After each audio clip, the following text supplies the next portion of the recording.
Simboliza, ante todo, la continuidad apostólica.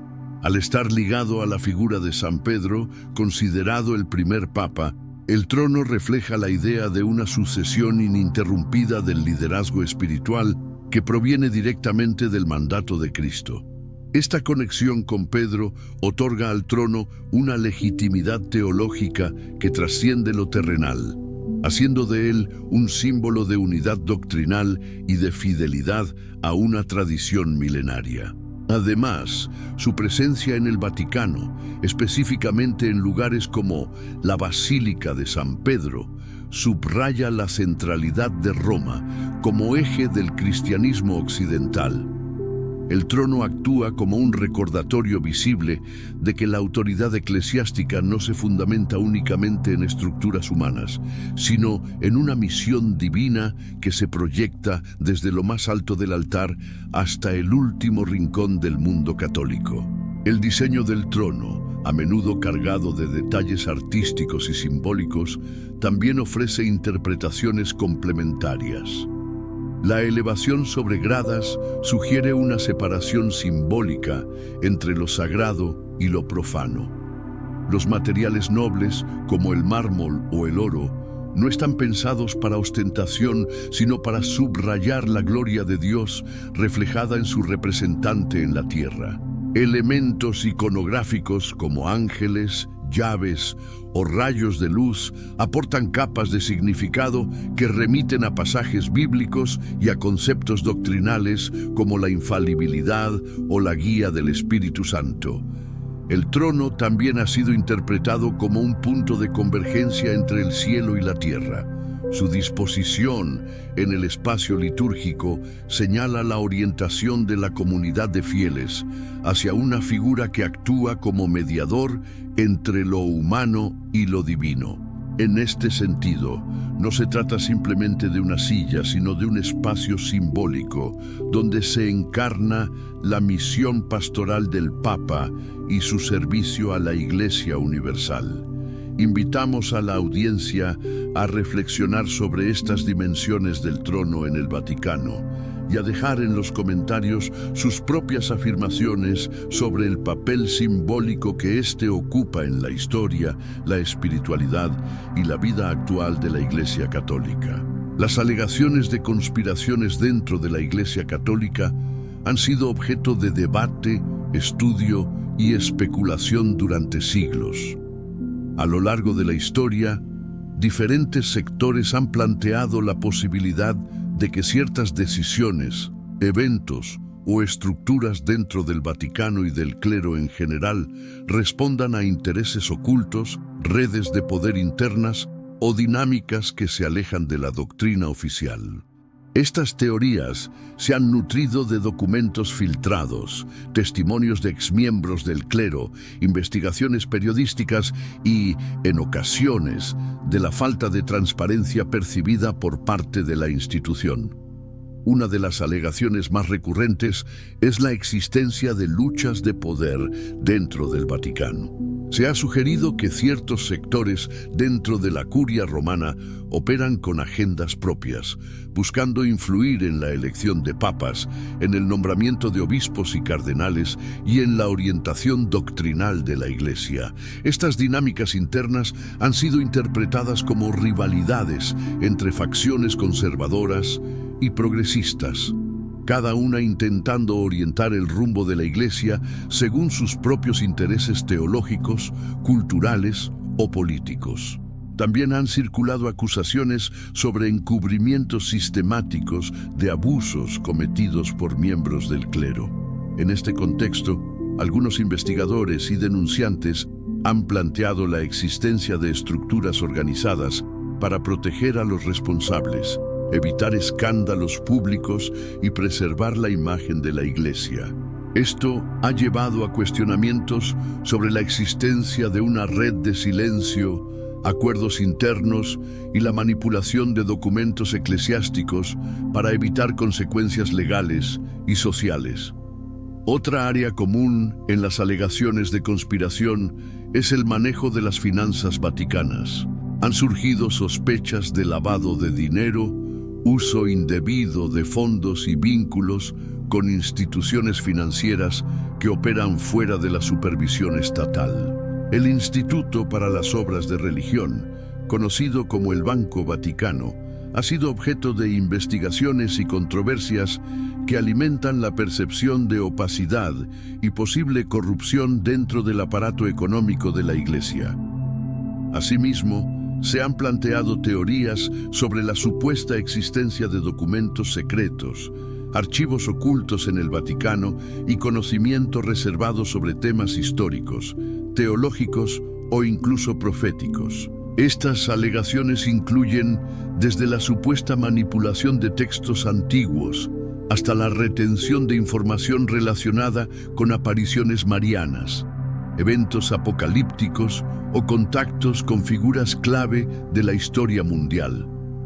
Aunque muchas de estas afirmaciones carecen de evidencia concreta, su persistencia refleja una percepción generalizada de misterio y control de la información por parte de la jerarquía eclesial. También se han mencionado redes de influencia dentro de la Iglesia que operarían a nivel internacional, con vínculos con gobiernos, servicios de inteligencia, organizaciones empresariales o grupos ideológicos. Estas redes, según algunas alegaciones, influirían en la elaboración de políticas, en la elección de líderes eclesiásticos y en la postura de la Iglesia ante temas sociales, éticos y políticos contemporáneos. Aunque muchas de estas alegaciones se basan en documentos incompletos, rumores o teorías no verificadas, su persistencia en el discurso público refleja la complejidad estructural de la Iglesia Católica y la dificultad de acceder a información clara sobre sus procesos internos.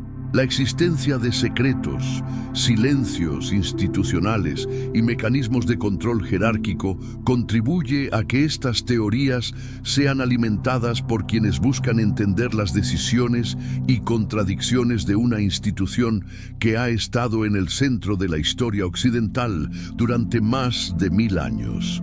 A lo largo del tiempo, se han documentado múltiples asociaciones entre símbolos religiosos y signos que algunos sectores interpretan como ocultistas. Estas asociaciones han generado debates, investigaciones y numerosas teorías sobre la posible coexistencia de significados públicos y esotéricos en representaciones vinculadas a tradiciones religiosas, especialmente dentro del cristianismo.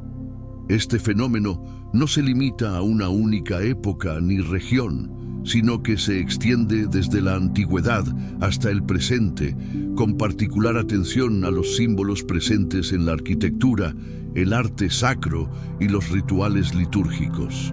Uno de los puntos más analizados es el uso de ciertos elementos geométricos, como el ojo dentro del triángulo, el pentagrama o figuras simétricas con carga simbólica ancestral.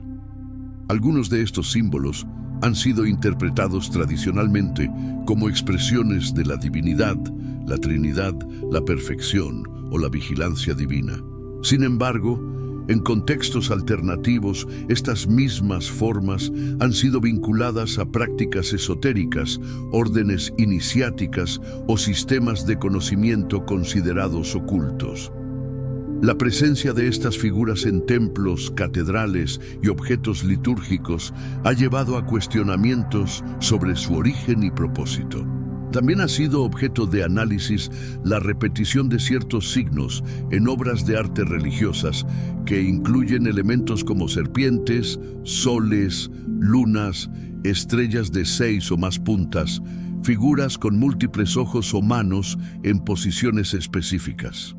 Estas imágenes, aunque oficialmente justificadas en un marco simbólico teológico, han sido leídas por algunos como expresiones encubiertas de doctrinas o influencias provenientes de antiguas tradiciones gnósticas, herméticas o cabalísticas. La arquitectura religiosa, en particular la de iglesias medievales y renacentistas, contiene una gran concentración de símbolos cuya interpretación puede variar según la perspectiva desde la cual se estudien. Las proporciones matemáticas, los juegos de luz, la orientación de las estructuras y la disposición de los vitrales han sido considerados por algunos investigadores como parte de un lenguaje simbólico que mezcla conceptos religiosos con conocimientos esotéricos relacionados con la astrología, la alquimia o la metafísica. Otro aspecto relevante en este debate es la utilización de ciertos gestos manuales o mudras en representaciones de santos, papas o figuras divinas. Si bien estos gestos suelen estar codificados dentro de la liturgia cristiana, se han encontrado paralelismos con signos utilizados en prácticas místicas y rituales de otras tradiciones, lo que ha llevado a conjeturas sobre un posible sincretismo o conservación de saberes arcaicos en contextos religiosos oficiales. Algunos emblemas papales y heráldicos también han sido motivo de análisis. Elementos como llaves cruzadas, coronas triples, soles radiantes, dragones, esfinges o figuras con alas no siempre se explican de forma unívoca, lo cual ha facilitado interpretaciones alternativas que asocian dichos emblemas con significados que van más allá del dogma. En ciertos casos, se ha sugerido que estos símbolos podrían indicar el conocimiento de doctrinas reservadas para círculos internos o la conservación de lenguajes simbólicos anteriores a la cristianización de Europa. Se invita a la audiencia a comentar con afirmaciones sobre los posibles vínculos entre estos símbolos y sus significados ocultos, y a compartir ejemplos concretos que hayan observado en imágenes, templos o textos. También es posible aportar perspectivas personales sobre cómo interpretar estas asociaciones en el contexto contemporáneo. Las referencias a Satanás dentro de teorías de infiltración religiosa constituyen un campo de especulación que ha sido explorado por diversos autores, movimientos y corrientes críticas a lo largo del tiempo. Estas teorías sostienen que dentro de instituciones religiosas, particularmente en aquellas con estructuras jerárquicas como la Iglesia Católica, podrían haberse producido infiltraciones deliberadas por parte de agentes o ideologías que buscarían corromper la doctrina desde dentro. En este contexto, la figura de Satanás no se presenta necesariamente como una entidad metafísica, sino como símbolo de engaño, desviación y subversión doctrinal. Una de las ideas principales que sustenta estas teorías es que ciertas corrientes filosóficas, ideológicas o incluso esotéricas habrían introducido lentamente cambios en los principios fundamentales de la fe mediante reinterpretaciones teológicas, modificaciones litúrgicas o promoción de líderes con intereses ajenos al mensaje original. Estas supuestas infiltraciones no tendrían como objetivo inmediato la destrucción explícita de la religión, sino su transformación progresiva en una estructura que conserve la apariencia externa, pero pierda su esencia espiritual.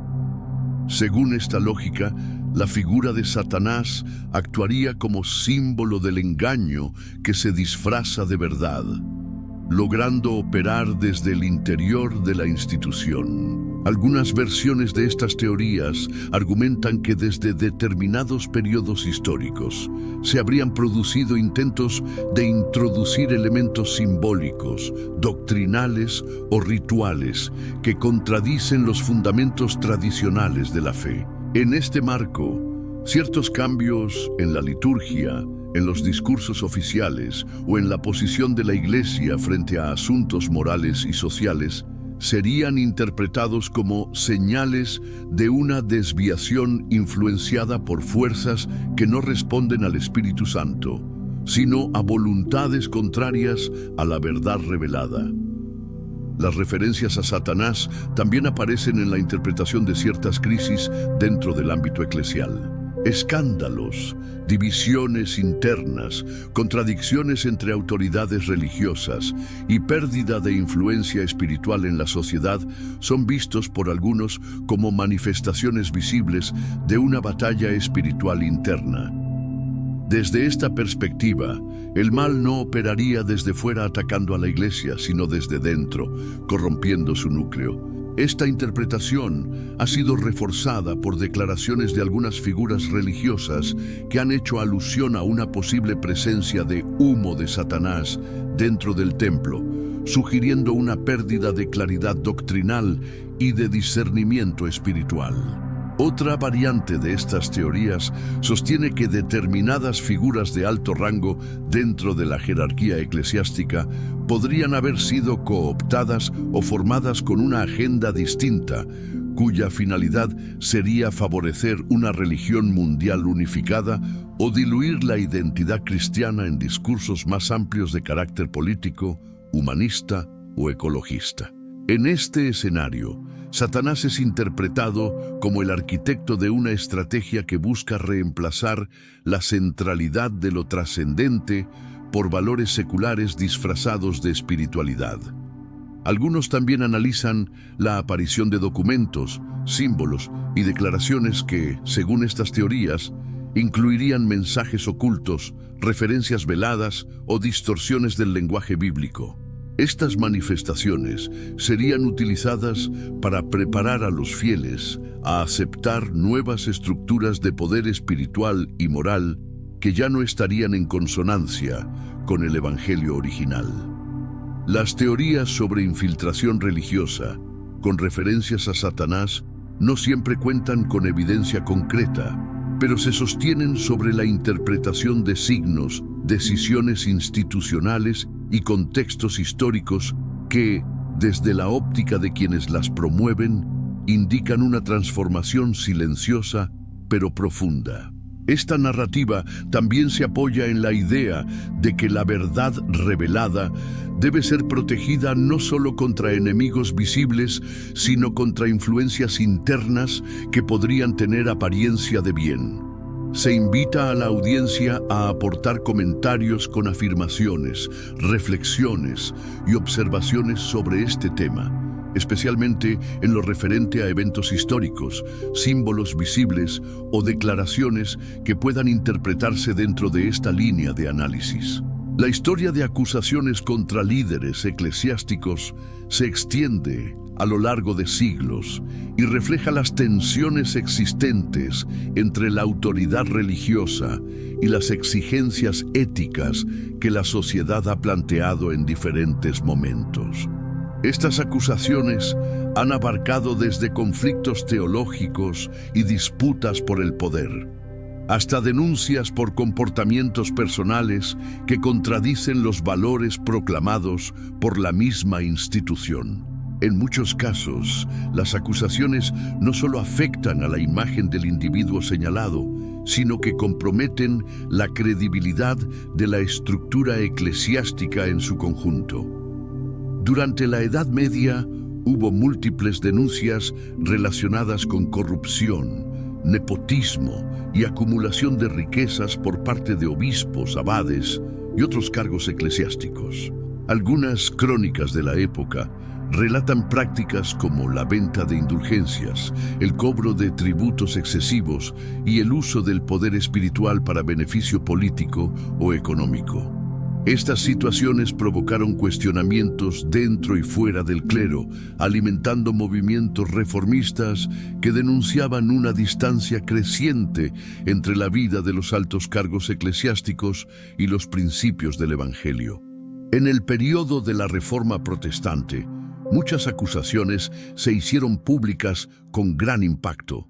Reformadores como Martín Lutero y Juan Calvino denunciaron la corrupción moral y doctrinal del liderazgo eclesiástico romano, señalando conductas como el concubinato de sacerdotes, la vida lujosa de algunos cardenales y la falta de transparencia en la administración de los sacramentos. Estas críticas se convirtieron en uno de los motores principales de la ruptura con la Iglesia de Roma y la formación de nuevas comunidades cristianas.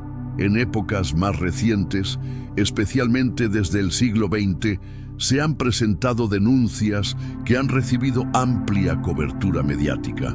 Entre ellas destacan los casos de encubrimiento de abusos cometidos por clérigos en diferentes partes del mundo. Diversas investigaciones revelaron que ciertos obispos y superiores religiosos protegieron a los acusados, trasladándolos a otras jurisdicciones o evitando la intervención de la justicia civil.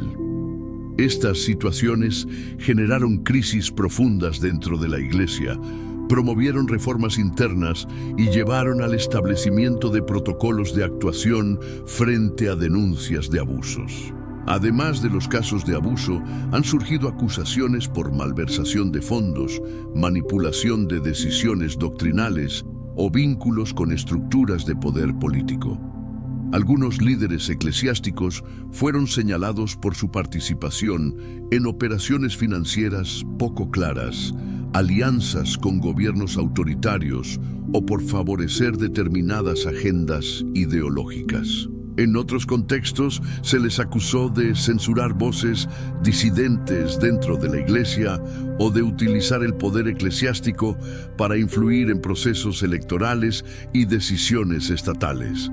También han existido disputas internas en las que líderes religiosos han sido acusados por otros miembros del clero de herejía de promover enseñanzas contrarias a la tradición o de introducir cambios que afectan la liturgia y la disciplina eclesiástica. En algunos casos, estas disputas han sido resueltas mediante procedimientos canónicos. En otros han generado cismas, excomuniones o renuncias forzadas. A lo largo del tiempo, las reacciones institucionales frente a estas acusaciones han variado. En ciertos momentos se optó por el silencio o la negación pública.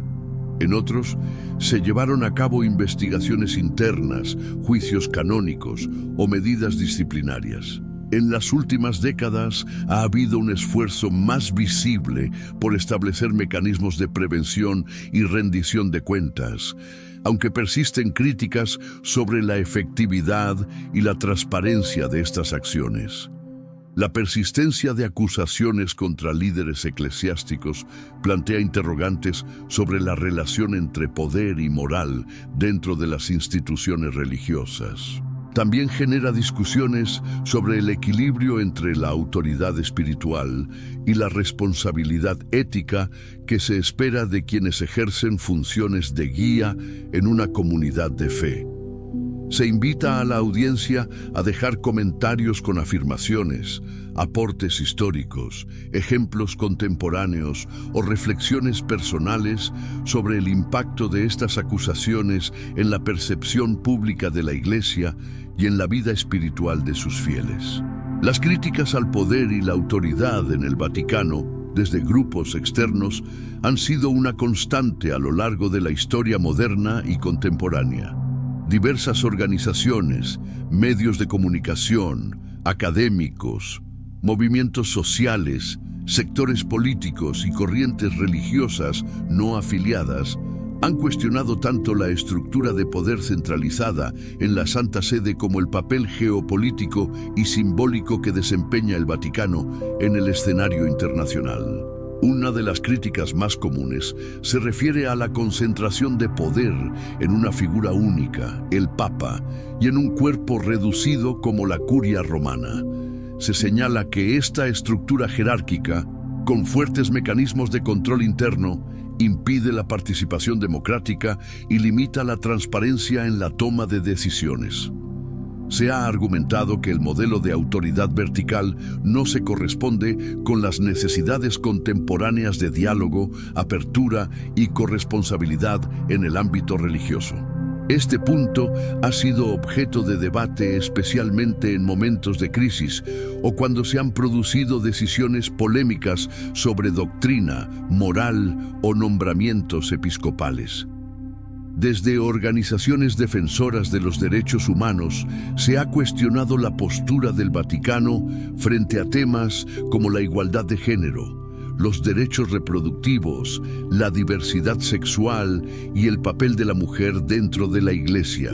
Estas críticas se fundamentan en la percepción de que el Vaticano mantiene una posición conservadora que influye en legislaciones y políticas públicas de diferentes países.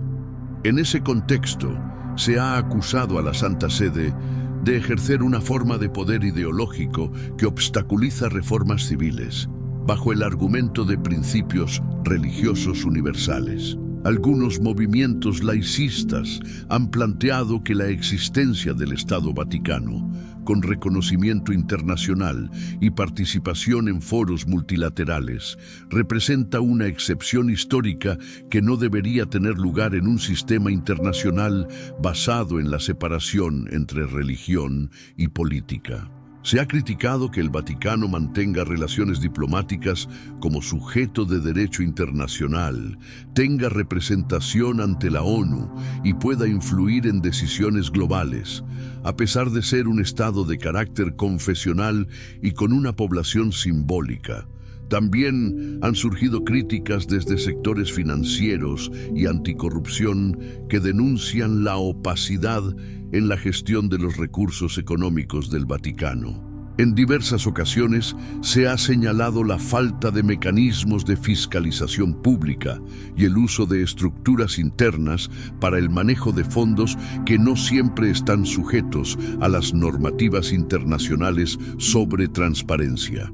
Algunas investigaciones han vinculado a instituciones vinculadas a la Santa Sede con prácticas irregulares en el ámbito bancario, lo que ha alimentado cuestionamientos sobre la ética en el uso del dinero por parte de una entidad que promueve principios morales universales.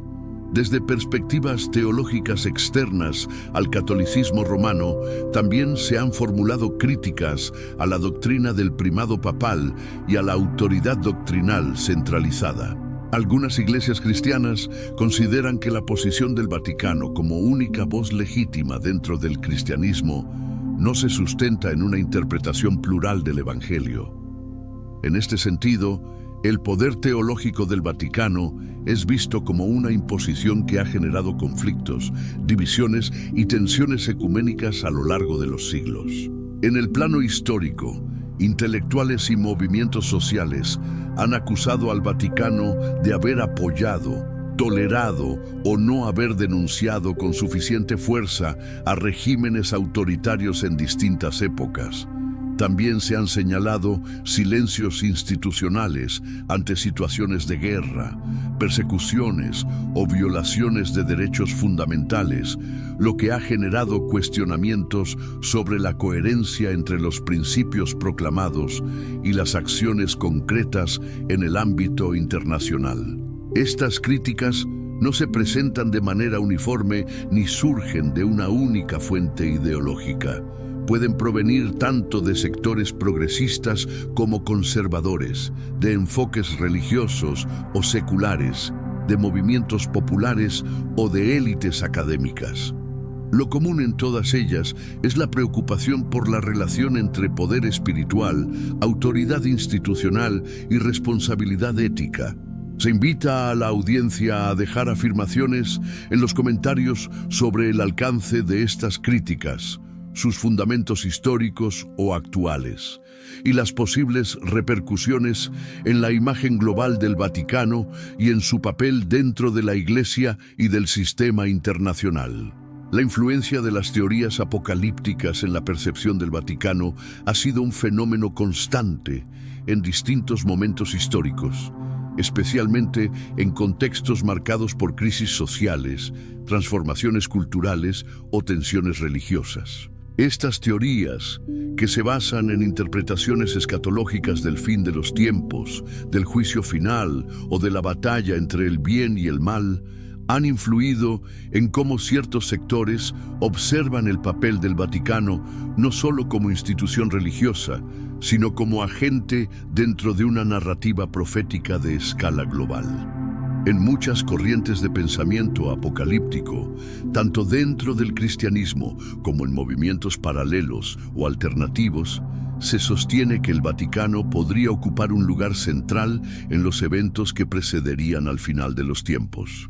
Esta visión parte de una lectura simbólica del libro del Apocalipsis, así como de otros textos proféticos del Antiguo y Nuevo Testamento, en los cuales se describen figuras de poder religioso que traicionan el mensaje original o se alían con estructuras consideradas adversarias del bien espiritual. Estas interpretaciones han dado origen a numerosas teorías que sugieren que dentro del Vaticano podrían operar fuerzas encubiertas contrarias a la verdad revelada. Algunas corrientes han identificado al Vaticano como una entidad que habría sido progresivamente infiltrada por intereses ajenos al cristianismo, lo que les lleva a considerarlo una figura institucional ambigua en el marco de los últimos tiempos.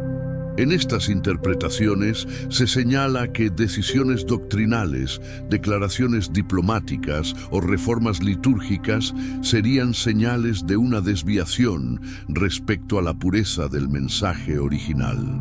Se acusa a la institución de preparar el terreno para una religión global sincretista, en la cual los elementos del cristianismo quedarían subordinados a una agenda político-religiosa con fines de control espiritual y moral.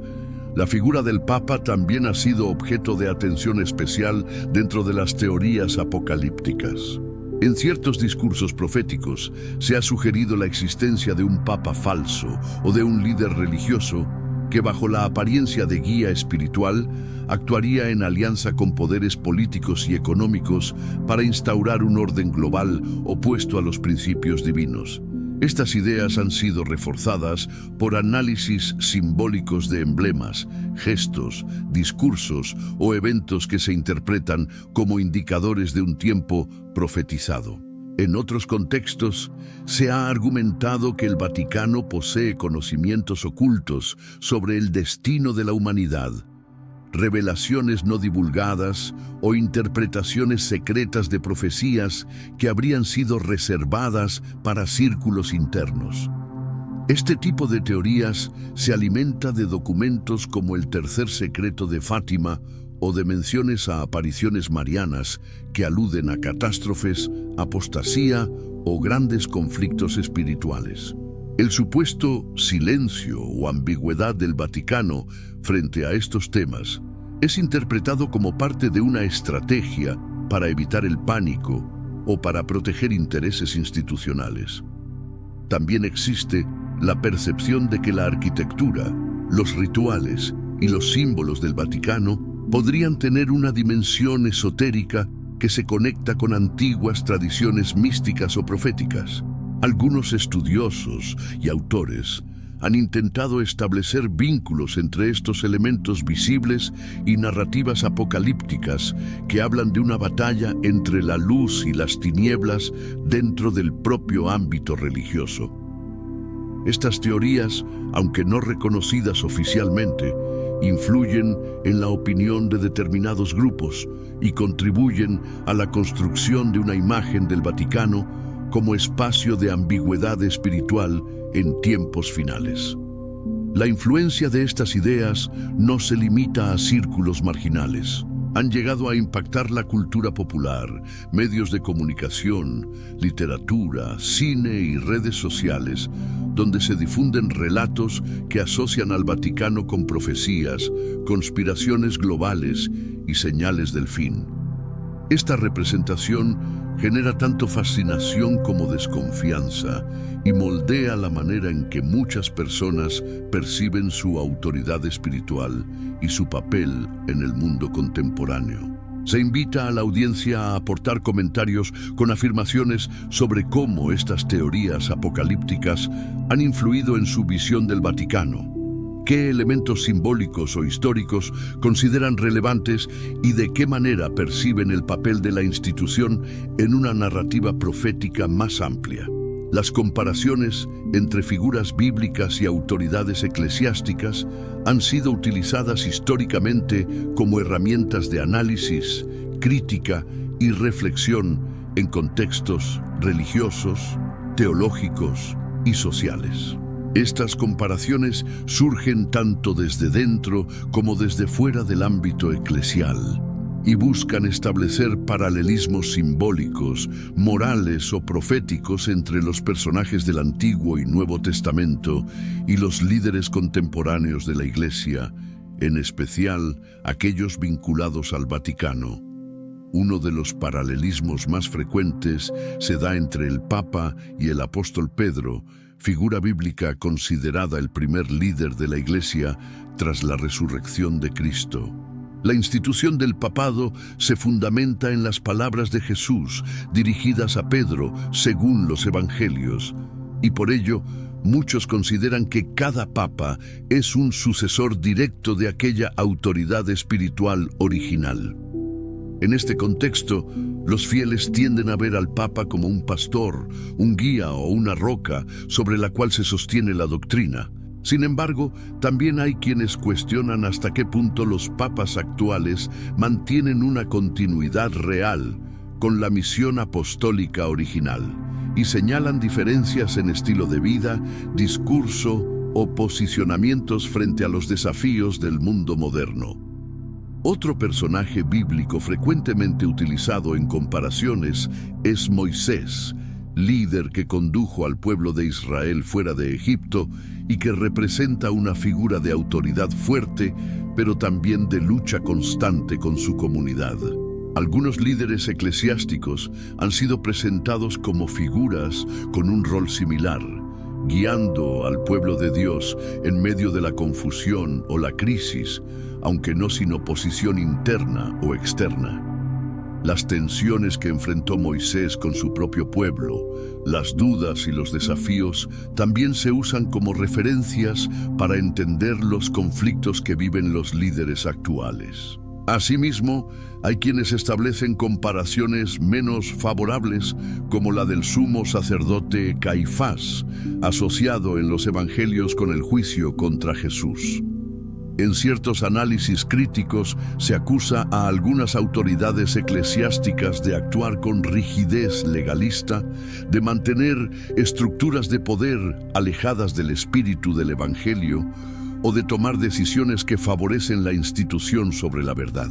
Estas comparaciones buscan cuestionar el papel de ciertos líderes que desde esa perspectiva repiten los errores de los dirigentes religiosos del pasado.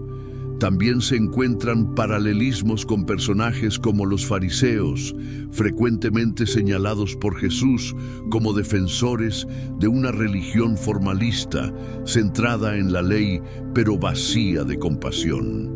Algunas críticas contemporáneas hacia autoridades eclesiásticas utilizan esta figura para alertar sobre una excesiva institucionalización de la fe, una pérdida del contacto con la realidad de los fieles, o una actitud de superioridad moral que contradice la humildad evangélica. En otros casos, líderes eclesiásticos han sido comparados con profetas bíblicos como Jeremías, Isaías o Ezequiel, hombres que hablaron en nombre de Dios en contextos de decadencia espiritual, corrupción o inminente juicio. Estas comparaciones suelen aparecer en momentos en los que la autoridad eclesial toma posturas contraculturales o denuncia males estructurales del sistema. Se les ve entonces como voces proféticas en medio del conformismo religioso o la indiferencia ética. El uso de estas comparaciones no es simplemente un ejercicio literario o doctrinal.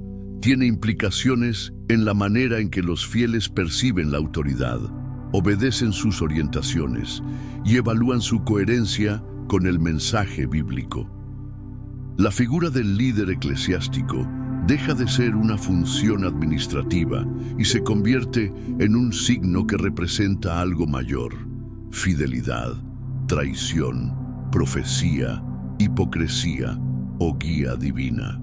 Se invita a la audiencia a dejar afirmaciones en los comentarios sobre qué comparaciones consideran más justas, qué figuras bíblicas reflejan mejor el rol actual de los líderes eclesiásticos y cómo estas semejanzas o diferencias afectan su visión de la Iglesia.